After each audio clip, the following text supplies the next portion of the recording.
بسم اللہ الرحمن الرحیم۔ السلام علیکم۔ علماء کرام نے لکھا ہے کہ اموی خلیفہ حشام بن عبد الملک کا دربار آراستہ ہے۔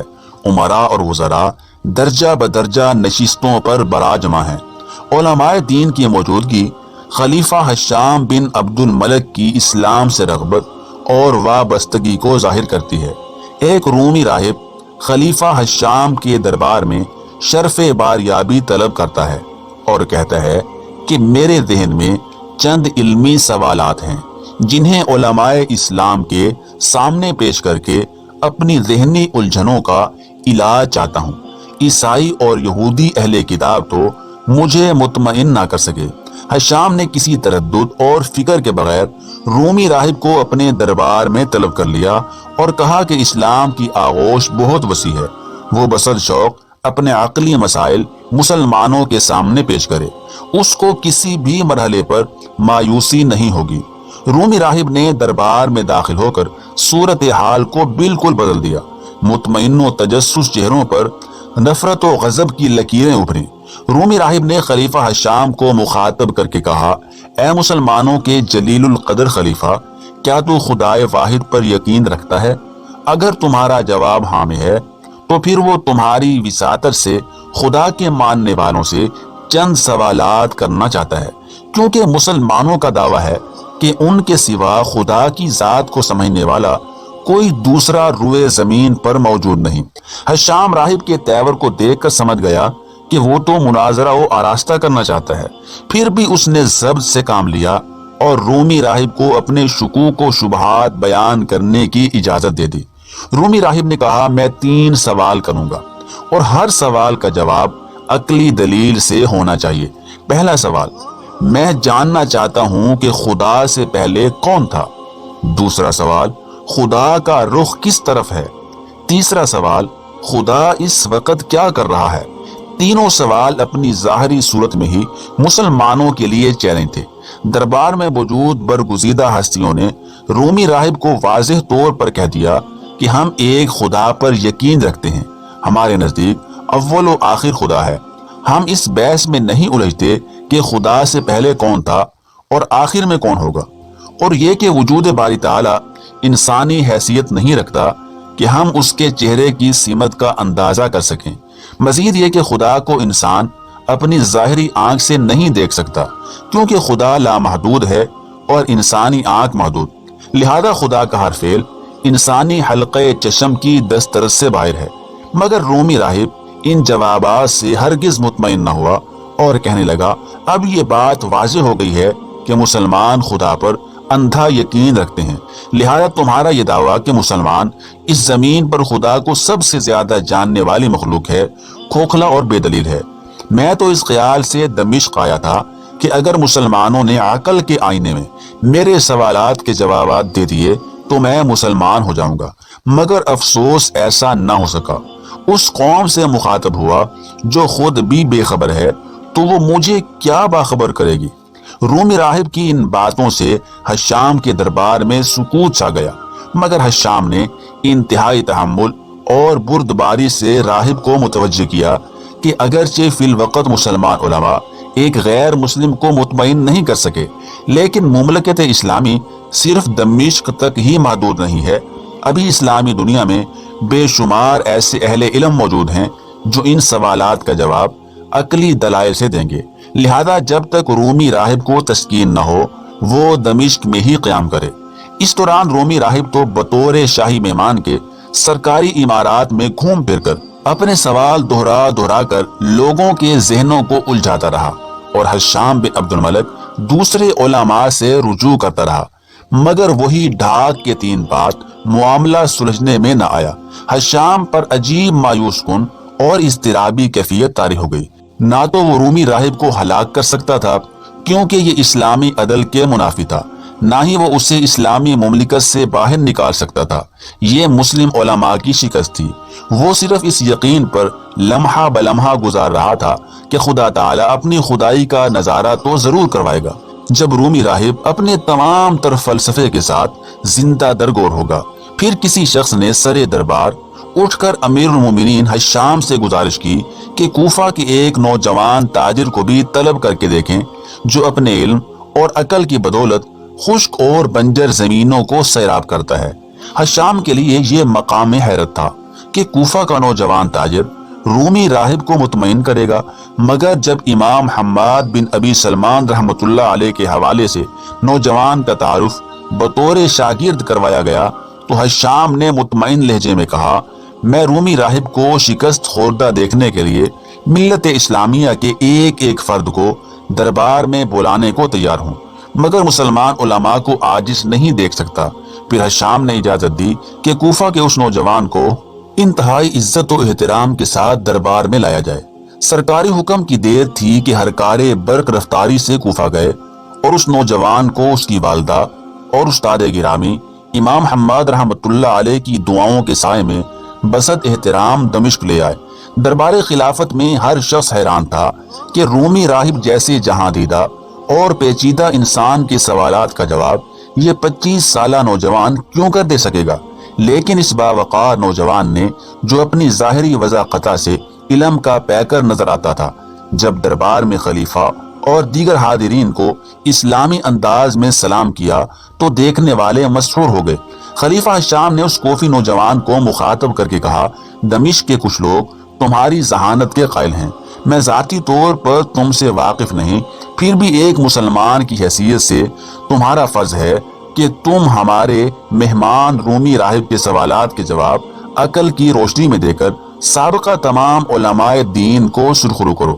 تمام اہل دمشق کے دل اور دعائیں تمہارے ساتھ ہیں اور نظریں تمہاری جانب ہیں، آگے بڑھو اور اسلام کو سرخرو کرو۔ اس وقت ہشام کے دربار میں دائیں جانب مملکت اسلامیہ کے سرکردہ وزیر بیٹھے تھے اور بائیں جانب رومی راہب سراپا تکبر و غرور بنا بیٹھا تھا۔ ہشام کا حکم پاتے ہی تاریخ آدم کا یہ ذہین ترین نوجوان خلیفہ کی نشست کے روبرو آ کر کھڑا ہو گیا اور رومی راہب سے یوں گویا ہوا، محترم، اگرچہ ہم دونوں کی منزلیں جدا جدا ہیں، مگر علم دنیا کی ہر انسان کا ورثہ ہے، لہذا علم کے حوالے سے میرے اور آپ کے درمیان ہر وقت گفتگو ہو سکتی ہے۔ میری خواہش ہے کہ خدا بزرگ و برتر مجھ کم علم کے ذریعے سے آپ کی مشکل کشائی کرے، اور مزید یہ کہ میں معذرت کے ساتھ عرض کروں گا کہ فی الوقت آپ مجھ سے کس چیز کی طلب رکھتے ہیں اور کس چیز کے سائل ہیں۔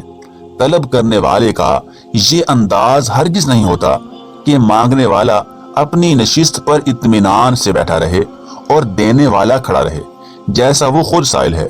میں نے اپنی آنکھوں سے مجلس عمل میں اسی روایت کو زندہ و تابندہ دیکھا ہے، لہٰذا آپ اپنی نشست سے اتر کر میری جگہ پر کھڑے ہو جائیں۔ رومی راہب پر تو جیسے سکتہ طاری ہو گیا، وہ اس جرت گفتار کی تاب نہ لا سکا اور اپنی جگہ چھوڑ کر نیچے اتر آیا، اور نوجوان نے باوقار اور آہستہ سے چلتے ہوئے رومی راہب کی جگہ لے کر کہا، اب آپ اپنے سوالات دہرائیں، میں توفیق الہی کے ذریعے جوابات دینے کی کوشش کروں گا۔ دربار خلافت میں ایسا سناٹا تھا کہ سانس کی آواز بھی صاف سنائی دیتی تھی۔ اسی سناٹے میں راہب کی آواز ابھری، خدا سے پہلے کون تھا؟ اعداد کو شمار کرو۔ نوجوان نے ایک لمحہ سوچے بغیر جواب دیا۔ راہب کا مطمئن چرا، جو اپنے خیالات میں کوفی تاجر کو بھی دیگر علماء اسلام کی طرح شکست خوردہ دیکھ رہا تھا، راہب احتجاجی نظروں سے نوجوان کو دیکھ رہا تھا، مضطرب ہو گیا اور اعداد شمار کرنے لگا۔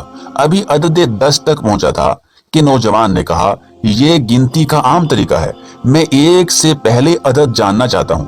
راہب نے گھبرا کر کہا، یہ دیوانگی ہے، کوئی انسان 1 سے پہلے عدد شمار نہیں کر سکتا، 1 سے پہلے کوئی دوسرا عدد نہیں ہے۔ نوجوان نے کہا، یقیناً موجود ہے۔ راہب نے کہا، ہرگز نہیں۔ تو اب دوسرا سوال کریں، کیونکہ آپ کے پہلے سوال کا جواب دے دیا گیا ہے۔ نوجوان نے نہایت بردباری سے کہا۔ رومی راہب اس صورتحال کے لیے ہرگز تیار نہیں تھا۔ وہ بہت جلایا، سٹپٹایا اور بدحواسی سے بولا، ابھی پہلے سوال کا جواب نہیں ہوا۔ نوجوان نے عالمانہ وقار سے کہا، جب 1 سے پہلے بھی 1 ہی ہے تو پھر خدا سے پہلے بھی خدا ہی تھا۔ رومی راہب نے اپنی شکست خوردہ آواز پر قابو پا کر کہا، یہ تو معمولی سوال تھا، میں یہ جاننا چاہتا ہوں کہ خدا کا رخ کس سمت میں ہے۔ نوجوان نے راہب کو ہر طرح سے مطمئن کرنا چاہا کہ خدا کی ذات اپنی قدرت میں لامحدود ہے اور اس کا رخ کسی ایک جانب نہیں، خدا ہر جگہ اور ہر وقت موجود ہے اور اس کا نورانی رخ ہر جگہ نگران ہے۔ مگر جب راہب عقلی ثبوت پر بدل ہوا تو کوفی نوجوان تاجر نے دربار حشام میں مومی شمع جلا کر ایک بلند جگہ پر رکھی اور راہب کو اس شمع کا رخ متعین کرنے کو کہا۔ راہب نے کانپتی ہوئی آواز میں کہا، شمع کا کوئی رخ متعین نہیں کیا جا سکتا، اس کی روشنی چاروں طرف ہے، کوئی شخص اس روشنی کو قید نہیں کر سکتا۔ جب ایک معمولی شمع کا رخ متعین کرنا ناممکن ہے تو پھر اس ذات باری کا رخ کیسے متعین کیا جا سکتا ہے؟ وہ تو نور ہی نور ہے۔ خدا کی ذات کے لیے شمع کی مثال ایک حقیر مثال ہے، لیکن معزز مہمان ہر چیز کو عالم اسباب میں دیکھنے کے خواہش مند ہیں، اس لیے شمع کی تشبیہ دینا پڑی۔ جس طرح شمع کا شعاع چاروں طرف ہے، اسی طرح خدا بندے ذوالجلال کا رخ بھی ہر طرف موجود ہے۔ اب آپ تیسرا سوال کریں، نوجوان نے رومی راہب کو مخاطب کرتے ہوئے کہا۔ نوجوان کی عقلی دسترس نے یہاں رومی راہب کو شرمساری اور ندامت کے گہرے کنویں میں پھینک دیا۔ وہاں دربار میں موجود ہر شخص کو نوجوان کی قصیدہ گوئی پر مجبور کر دیا۔ ہر شخص خلیفہ سمیت انتہائی پرجوش تھا، مگر راہب نے مایوسی پر قابو پاتے ہوئے تیسرا سوال کیا، خدا اس وقت کیا کر رہا ہے؟ وضاحت کے لیے راہب نے سورہ بقرہ کی آیت کریمہ کا حوالہ دیا، خدا ہر وقت بیدار رہتا ہے، اسے اونگ نہیں آتی، وہ ہر لمحہ کائنات کے کاموں میں صرف کرتا ہے۔ جب خدا اتنا فعال ہے تو فی الوقت اس کی کیا مصروفیت ہے؟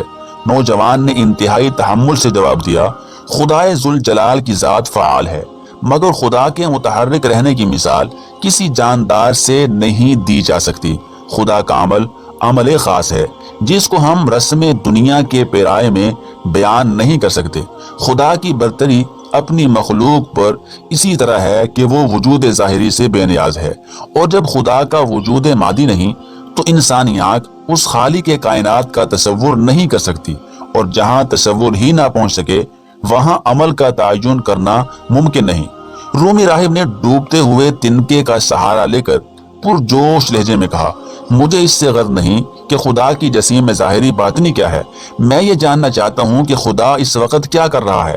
نوجوان نے چند لمحوں کی خاموشی کے بعد سکون سے جواب دیا، کچھ دیر سے میرا خدا اس کام میں مصروف تھا کہ آپ جیسے معزز اور محترم شخص کو درباری نشست سے اتار کر فرش پر کھڑا کر دیا تھا اور کوفہ کے ایک عام نوجوان کو خلیفہ وقت کے برابر بیٹھنے کا اعزاز بخشا تھا، اور اب میرے خدا کی نئی مصروفیت یہ ہے کہ اس نے روم کے عظیم دانشور کو ایک معمولی علم رکھنے والے طالب علم کے سامنے عاجز کر دیا ہے۔ یہ نوجوان جس نے دربار میں موجود نہ صرف ہزاروں افراد کو مطمئن کیا بلکہ تمام مملکت اسلامیہ کو کفر و شرک کے انجانے وسوسوں سے نجات دلائی، اور حشام بن عبد الملک نے برملا کہا، اے ذکی و فہیم نوجوان، تم نے عقل پرستوں کے خالی دامنوں کو بھر دیا ہے، دنیا اسلام تم پر فخر کرے گی۔ کوفہ کا نوجوان تاجر کون تھا جس کے استدلال سے ایک غیر مسلم ہوش و خرد کا تلسم پارا پارا ہو گیا؟ علم و عمل کے خزانے سے معمور نوجوان کوفہ کا باشندہ امام حماد بن سلمان رحمۃ اللہ علیہ کے شاگرد زوتی کے پوتے نعمان بن ثابت تھے، جو تمام عالم اسلام میں امام ابو حنیفہ امام اعظم رحمۃ اللہ علیہ کے نام سے مشہور ہیں۔